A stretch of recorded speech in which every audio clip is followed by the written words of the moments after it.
And then I read To Your Eternity Volume 19, which came out most recently. And I think Volume 20 either is out as I'm shooting this or will be out in a matter of days.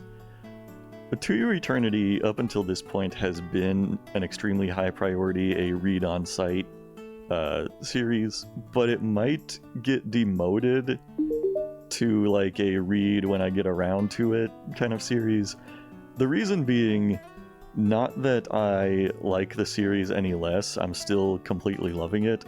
The only thing is, like, each volume that comes out, I just speed read right through it, and then, you know, it's gonna be like another 7 or 8 months before we get another volume of it. And kind of like, in that intermediary time, I kind of tend to forget some of the details of the story. I kind of forget what was going on as of the conclusion of the last volume I read, and I feel like this is a manga that kind of lends itself a lot better to like binge reading.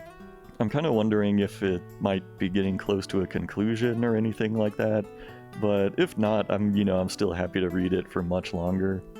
You know, I mean, the story starts out in this like distant past, sort of like ancient fantasy sort of setting, and I would love if it continues onward into like a distant sci-fi future setting, something like that.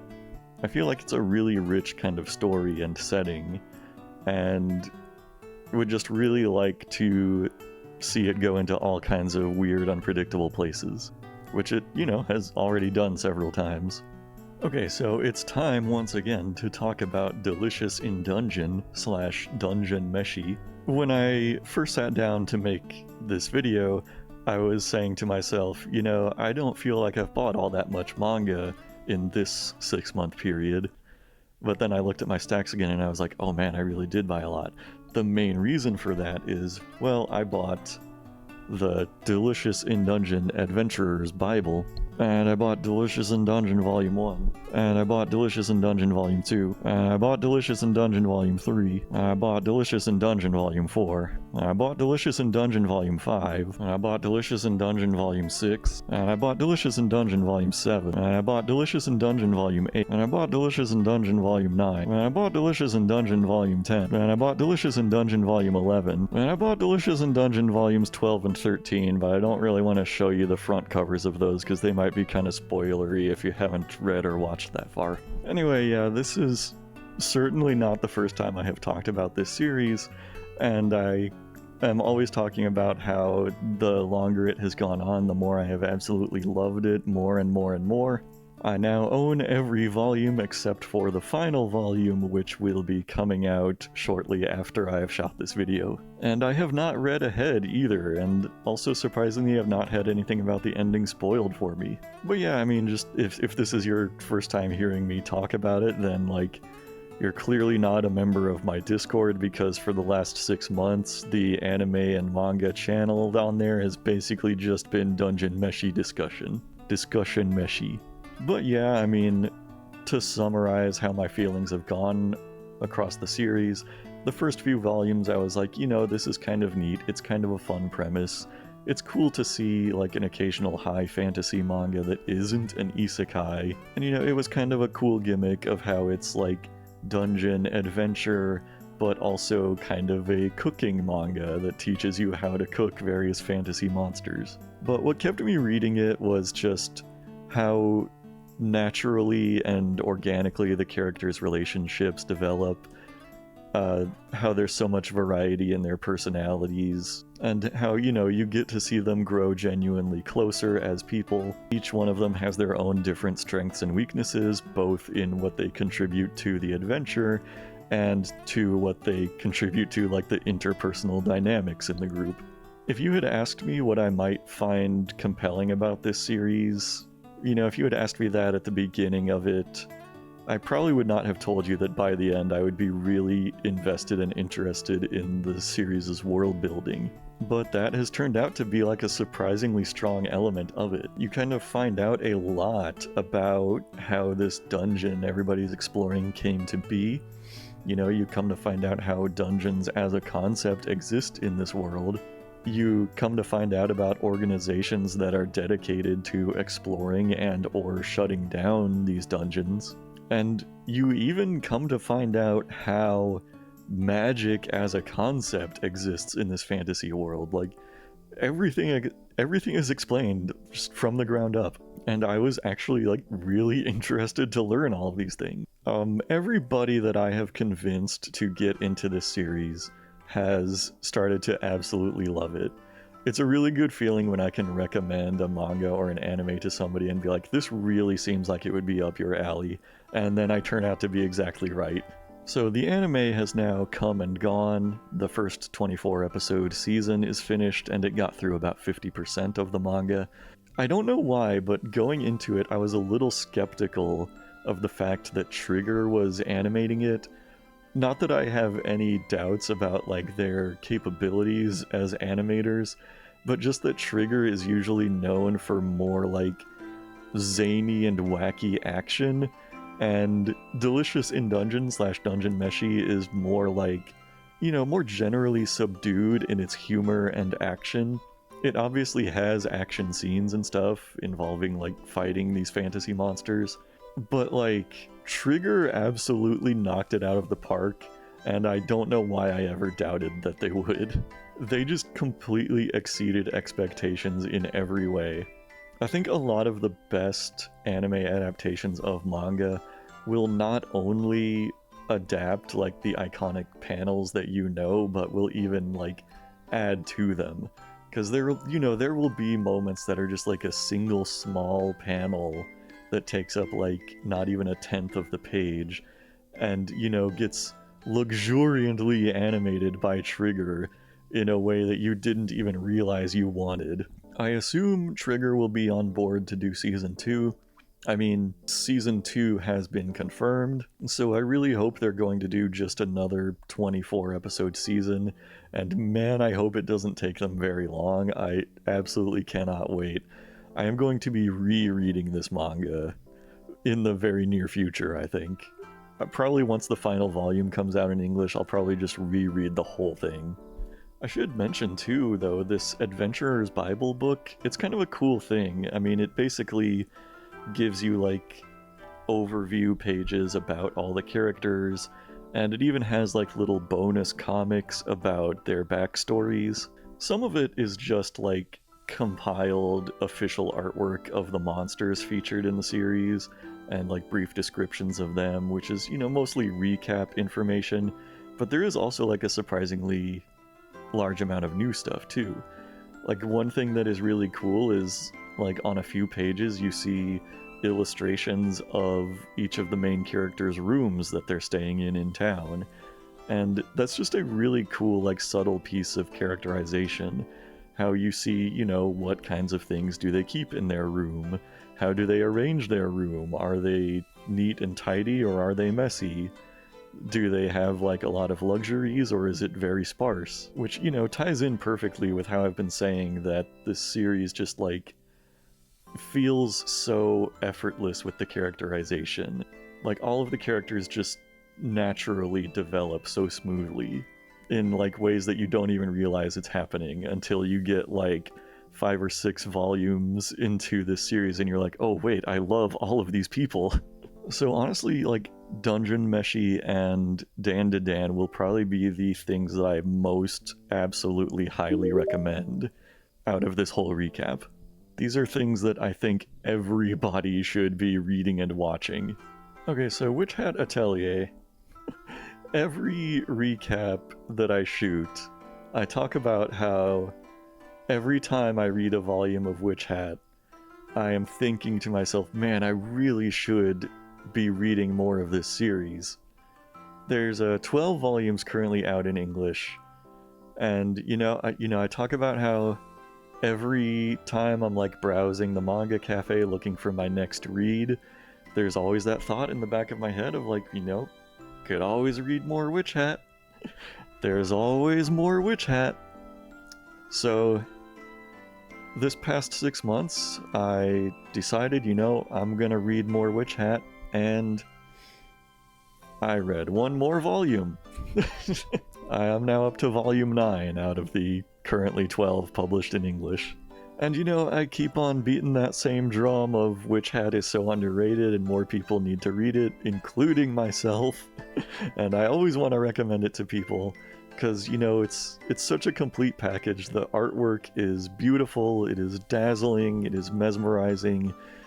The artist has created a world that I absolutely want to live in, and I almost never say that about like fantasy stories in general, because that just sounds like such a basic level escapist idea that I kind of lean away from. You know, I usually don't like to read anything as just pure escapism, you know? Like when I read pretty much anything, I want it to be something that is going to like enhance my life, not just something that is going to make me forget about everything else in my life for a couple hours.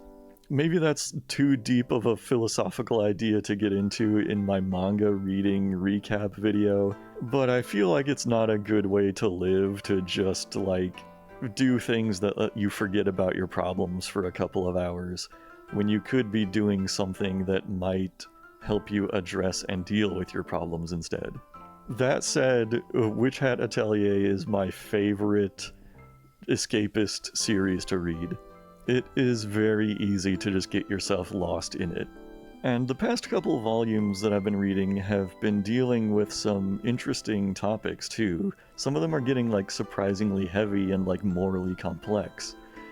Like, in the last couple of volumes, there was this character introduced who was unable to walk, like his legs were paralyzed. And so the main characters, you know, who are still kids, are coming up with, like, an invention to help him, like, you know, fly instead of walking. They, like, invent this glider that he can use to fly around and, you know, give him another lease on life. And he ends up meeting another character who is able to use a type of magic that actually gives him back the use of his legs. And, you know, as it turns out, this is like kind of a forbidden form of magic to use. I think it's like a thing in this manga's universe that you're not supposed to use magic to like alter the human body. And so after he meets this other character, you know, he goes back to his friends and he's like, you know, why didn't you help me like this before? We're friends, aren't we? So why did you do so little to try and help me? And, you know, he felt understandably betrayed, and it leads into this, like, interesting moral dilemma of, like, why are some people allowed to use magic and some people aren't? Because you find out, you know, from the very first chapter that magic is something that anybody can do, and all it takes is the right tools and training. But it's purported in their world as this thing that only people who are born as witches can do. So this, you know, moral conundrum of why do some people have the right to use magic and not others, you know, it becomes a really compelling element of the story. Also, like, Volume 9, which I most recently read, opened up with this warning, or no, it didn't open the volume with this warning, but one of the chapters opened with a warning that said, like, this chapter is going to deal with topics of, like, of sexual abuse and victim blaming and trying to silence abuse victims. If these topics make you uncomfortable, you can skip on to the next chapter at this page. You will not be missing out on the story at large if you feel the need to overlook these topics. And I was like, this in this manga, really? I was like, Witch Hat? The like lighthearted, whimsical, magical witch adventure is going into this? And like, yeah, they really did go into that kind of subject matter. And I was like, man, you know, I feel like Witch Hat Atelier is growing up, you know? I mean, a large part of it is still like fun-filled witchy adventures, learning magic, but it's also like weaving in a lot of these like heavier and more complex topics and like honestly making it even richer. So once again, I find myself roaming the halls of the Manga Cafe and going, maybe I should read more Witch Hat. So, maybe at the end of the year you will hear that I've read more than one more volume. Now, I'm now up to Volume 4 of Demons of the Shadow Realm, which is the new manga being put out by the artist who made Full Metal Alchemist. And I was pretty excited for this one when it first started, because there is nothing I would like more than to get in on the ground level of the next Full Metal Alchemist. And by that I basically mean, you know, something that is going to have that kind of cultural impact and just be like the kind of story that feels like every single thing was plotted out from beginning to end and just coalesces into this like perfect symphony of storytelling where every single plotline is wrapped up in a neat little bow by the end and every single thing has the perfect conclusion. That said, I don't know if this is it. And I hate to say that, because Full Metal Alchemist is one of my all-time favorites. I feel like basically every year I encounter somebody who has never watched Full Metal Alchemist, and I tell them, you must watch Full Metal Alchemist Brotherhood. I am going to rewatch every single episode with you. And so I have rewatched Full Metal Alchemist Brotherhood like almost every year since I saw it for the first time. It is my most rewatched series that's, you know, longer than about 6 episodes. Now, as for Demons of the Shadow Realm, this is only the 4th volume, so there is still a lot of time for it to turn around and pick up more. Because, you know, by the 4th volume of Full Metal Alchemist, we were still in a lot of those, like, less interesting storylines that, you know, they didn't even bother to reanimate for Brotherhood and just said, yeah, the original 2003 anime did a good enough job animating these just kind of one-off story arcs.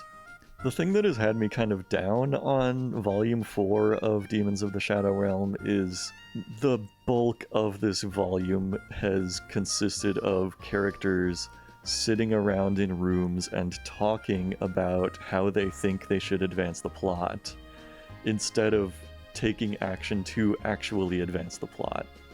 It's kind of frustrating to read because the end of Volume 3 and the very beginning of Volume 4 involved like really interesting fight scenes against really interestingly designed creatures. And then it was just a lot of characters sitting in their houses and apartments talking about what they should maybe do next and not really arriving at any great decisions. So, that said, you know, I feel like Demons of the Shadow Realm has gone from kind of a high priority to like kind of a thin ice series where I'm like, I'm probably gonna read another volume, and if this next volume isn't like amazing in some way, then I might be dropping this one. At least until it gets even more volumes out and maybe blows up in popularity later on. I don't know, we'll see what happens. But that's where it stands for now. Thanks for watching, and a special thanks to the financial supporters of the Manga Cafe listed here. I checked the comments of my last video for an audience question to answer this time, but it looks like the last video only received, 0 comments. So I turned to my Discord and asked for an audience question there. Crow Kid asks, have you noticed any new trends in the patronage at the Manga Cafe? Whether that be a change in the clientele or what's selling well? I will say, since about like 2019 and 2020, the average clientele of the Manga Cafe tends to be like teenagers and young adults, sometimes even like middle schoolers, whereas before that time I felt like the bulk of the audience was, you know, 30-year-old boomers like myself. And as for what's selling well, I mean, that usually corresponds to whatever popular Shonen Jump anime is getting adapted this season. You know, when whenever a Demon Slayer season is on TV, Demon Slayer is selling constantly, but in between seasons it slows down a lot. You know, I ordered up on lots of copies of Dungeon Meshi when the anime was starting because I was like, okay, finally people are going to realize how good it is. And they are getting to that point, thankfully. Sometimes I'll walk in and there's, you know, like half of that shelf missing because somebody came in and bought the whole series. But that one, it kind of took people a little while to catch on. I wonder if a lot of people were just waiting for the anime to end and then binge it all. Other than that, the biggest consistent seller these days is probably Jujutsu Kaisen. Even though there's not an anime season currently airing for that one, and there hasn't been for like a year or two now, that one is probably the highest, most consistent seller, at least in my specific manga cafe. Anyway, for everyone else, thanks once again for making it all the way to the end of this video. Leave a comment down below and maybe I will feature a question you ask as the next installment's audience question. If this one also gets 0 comments, then I might just defer to another question from the Discord. We'll see. Anyway, hope I'll see you in the next video.